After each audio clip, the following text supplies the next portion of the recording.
Yes,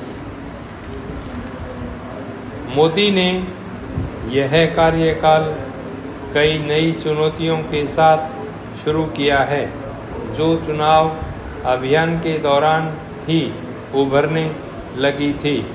उनकी party को अब कई समझौते करने की ज़रूरत पड़ेगी, जिनमें एक समझौता कानून बनाने के अपने नज़रिए में करना होगा। धमक और रोब के बूते अहम कानूनों को पास कराने का दौर अब बीत चुका है। ज़रूरी और जायज़ संवैधानिक संशोधनों को भी इंतज़ार करना पड़ सकता है। 400 पार के नारे ने संविधान को लेकर जिस आशंका को जन्म दिया, उसके कारण सरकार को अब कोई संविधान संशोधन करने से पहले 100 बार सोचना पड़ेगा।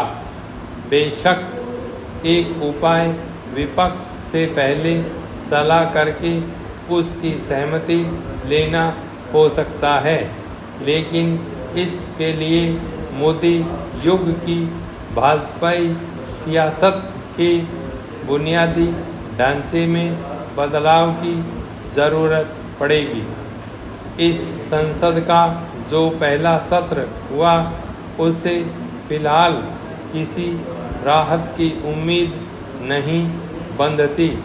अगर कोई संकेत मिलता भी है तो यही कि दोनों पक्ष किसी बेहद तीखी लड़ाई में उलझे हैं, जिसमें दोनों खेमे कोई लचीला रुख अपनाने को राजी न हो, सुलह की कोई परोक्ष पहल न करते हों और उनमें आपसी विश्वास शून्य पर पहुंच चुका हो। नई सरकार के सामने जो चुनौतियां हैं, उनमें सबसे मजबूत चुनौती को हम जय जवान जय किसान का नाम दे सकते हैं। 2 दशकों से मोदी ने अपनी छवि किसानों और सेनाओं के पैरोकार की बना रखी है, लेकिन इस बार के चुनाव ने इस छवि की कलई खोल दी। उनकी पार्टी को यूपी, महाराष्ट्र, हरियाणा, राजस्थान और पंजाब तक जैसे उन राज्यों में भारी नुकसान उठाना पड़ा जो कृषि प्रधान माने जाते हैं और जो सेना को सबसे ज़्यादा सैनिक देते हैं। शुरू में वादा किया गया था कि 2022 तक किसानों की आमदनी 2 गुनी कर देंगे। यह वादा भी धरा का धरा रह गया है। कृषि सुधारों से संबंधित विमर्श को नए कृषि कानूनों को अध्यादेश के रास्ते लाकर और संसद से जबरन पास करवाकर बर्बाद किया गया। अब क्या मोदी उन पर पुनर्विचार कर सकते हैं और उन पर विपक्ष से संवाद कर सकते हैं? अगर वे ऐसा करते हैं, तब उनका जनाधार क्या सोचेगा? शादी का झूठा वादा करने वाले पुरुषों को नए BNS कानून के तहत 10 वर्ष की सज़ा हो सकती है। कानून का ये प्रावधान महिला पुरुष दोनों के ही हित में नहीं है। क्या यह बात आपको विरोधाभासी लग रही है?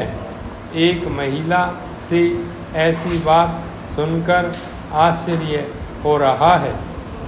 तथ्य ये है कि हम एक जेंडर को कमतर करके दूसरों को सशक्त नहीं कर सकते।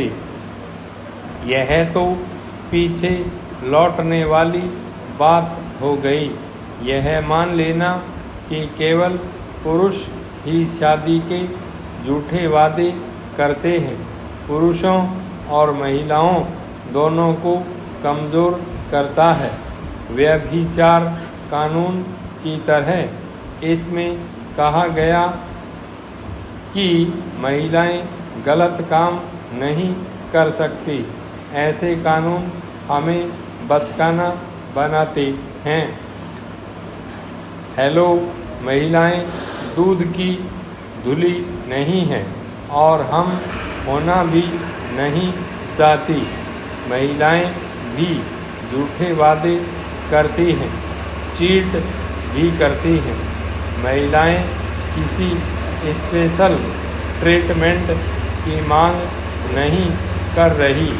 हम न देवी हैं और न डायन, हम भी इंसान हैं। समस्या ये है कि समाज में हर कोई सिर्फ दो अतिथियों पर जाकर ही सोचता है। या तो आप किसी चीज़ के पक्ष में होंगे या उसके बिल्कुल विरोध में। बारीकी कहाँ है, शोध कहाँ है, विचार कहाँ है? हम यह भूल गए हैं कि इस दुनिया में कुछ भी श्वेत और श्याम नहीं है। यहाँ हर चीज़ ग्रे है। इसलिए दूसरों को भुलाकर हम एक जेंडर के लिए समानता की बात नहीं कर सकते। समानता सामाजिक आर्थिक संतुलन बिगाड़ने के बारे में नहीं, उसे पुनर्स्थापित करने में है।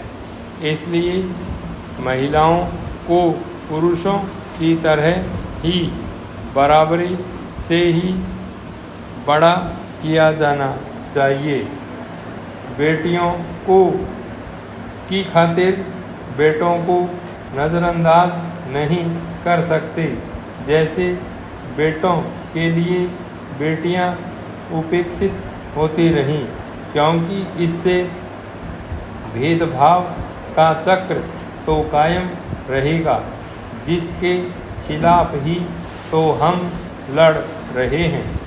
जब से मैंने एक स्त्रीवादी के तौर पर बात रखना शुरू की, इस बात का पालन किया है कि स्त्रीवादी या फेमिनिज्म महिला बनाम पुरुष नहीं है, बल्कि महिला पुरुष बनाम सिस्टम है।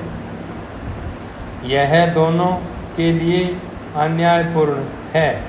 पितृसत्ता का सिस्टम समानता यह कहने में है कि महिलाओं को भी पुरुषों के बराबर वेतन मिलना चाहिए, या पुरुषों को ही हर बार रेस्तरां का बिल नहीं चुकाना चाहिए। महिला रसोई से बाहर तो और पुरुष रसोई के अंदर कदम रख सकता है। महिला सेना में शामिल हो सकती है, पुरुष कथक नर्तक हो सकता है। यह इस बारे में भी है कि महिलाओं को दहेज नहीं देना चाहिए और पुरुषों को भी दहेज के झूठे प्रकरण में नहीं फंसाना चाहिए। यह इस बारे में भी है कि महिलाएं लड़ सकती हैं और पुरुष रो सकते हैं। हम इसमें एक साथ हैं।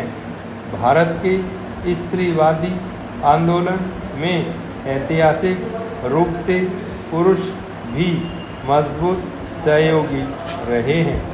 अगर सरोजिनी नायडू ने स्त्रियों के लिए मतदान का हक मांगा तो राजा राम मोहन राय ने सती प्रथा बंद कराई। अगर सावित्रीबाई फुले जाति शिक्षा सामाजिक उत्थान के लिए लड़ी तो महात्मा गांधी ने स्त्री शक्ति आंदोलन चलाया। समानता यह यकीन करने में है कि महिलाएं पुरुषों के समान हैं, पहुंच में, अवसरों में, सम्मान में और कानून में। भले ही समाज ऐसा न माने, लेकिन कानून दोनों से बराबरी से पेश आना चाहिए। यह लैंगिक रूप से निष्पक्ष होना चाहिए। हमें एक समान समाज चाहिए, सिर्फ महिलाओं के लिए ही नहीं बल्कि पुरुषों के लिए भी। Bye stop.